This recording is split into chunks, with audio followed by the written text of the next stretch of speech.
Speaker, thank you. And I rise today to move a motion on a very important public interest debate. And it is this, that Labor's inflation and cost of living crisis. And I can think of no more important public interest debate than what families in New South Wales are experiencing right now. So let me very carefully read the points of my motion, because it's very important that families in New South Wales understand what is happening to their budgets under this government. I would like this House to note, 1, that annual inflation in New South Wales for the 12 months to December 2025 has jumped to 3.7%. 2, notes the Reserve Bank of Australia Governor has observed that government spending is contributing to inflationary pressure. 3, notes that taxes have increased by 30% under the Minns Labor government. And 4, notes that New South Wales families and households cannot afford the cost of the Minns Labor government's economic recklessness. Madam Speaker, as I said at the outset, there can be no more important public interest debate than family budgets and cost of living, because it's an important motion that we're debating today for every family, every worker, every person that is struggling in New South Wales. Because when inflation is high, so is everything that you pay for. And with inflation at 3.7%, this is well above the RBA's target band. It's also higher than the WPI forecast in the New South Wales budget at 3.5%. This means that families in New South Wales are going backwards under this government. And this is not an abstract thing.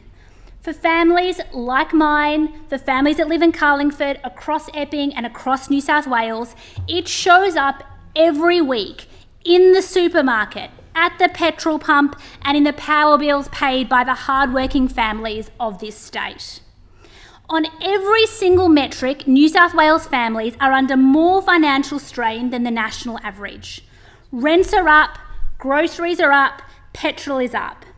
There are also things that are under the direct control of the state Labor government that are also up.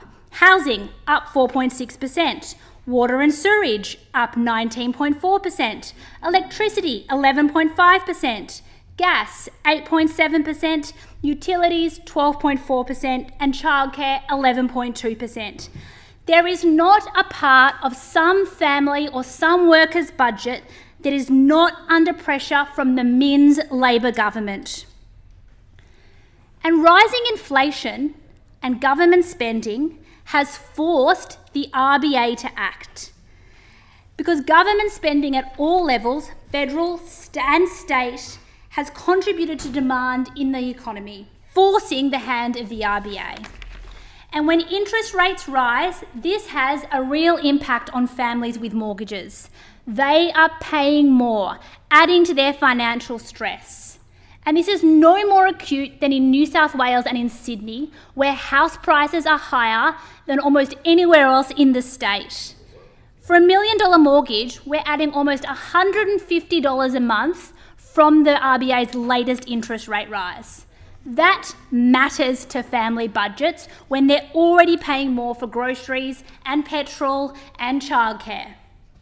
So what has this government done about cost of living? Practically nothing.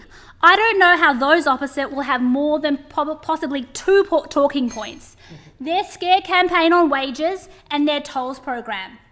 Maybe they will mention first home buyers, even though they are not helping more families than were helped under the Liberals and Nationals were in government, as we also offered concessions to first home buyers.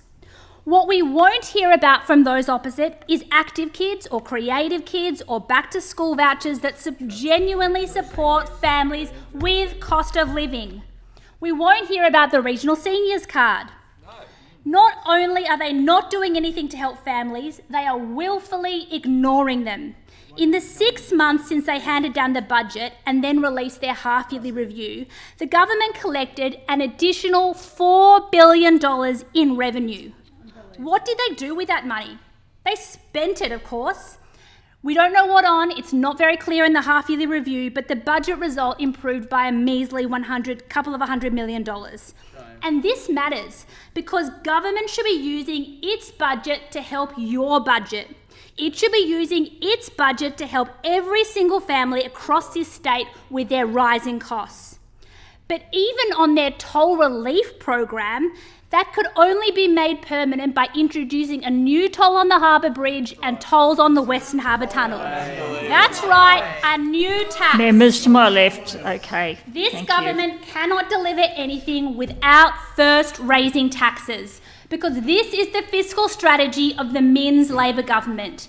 Minns sees your money as government money. It's all Minns money.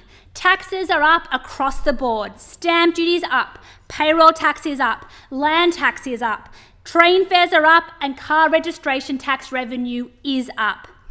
This is a government that is not capable of doing the necessary tax and productivity reform that this state so desperately needs. And I can only hope that the Treasurer's Office is watching right now, because they should be entirely embarrassed that since coming to government, the Treasurer has done practically nothing. No reform.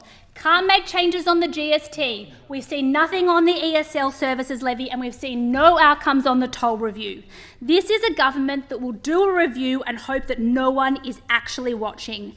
The families of New South Wales need a government that has a vision to be able to take the tough decisions to help your budget. Instead, what we will get is more taxes. We won't get the necessary cost of living relief. We won't get the reforms to help with productivity, which would actually drive changes to interest rates. Instead, just more tax. Because under this government, your money is Minns's money. It's the Labor way. You only have to look at what's happening in Canberra. I commend the motion to the House.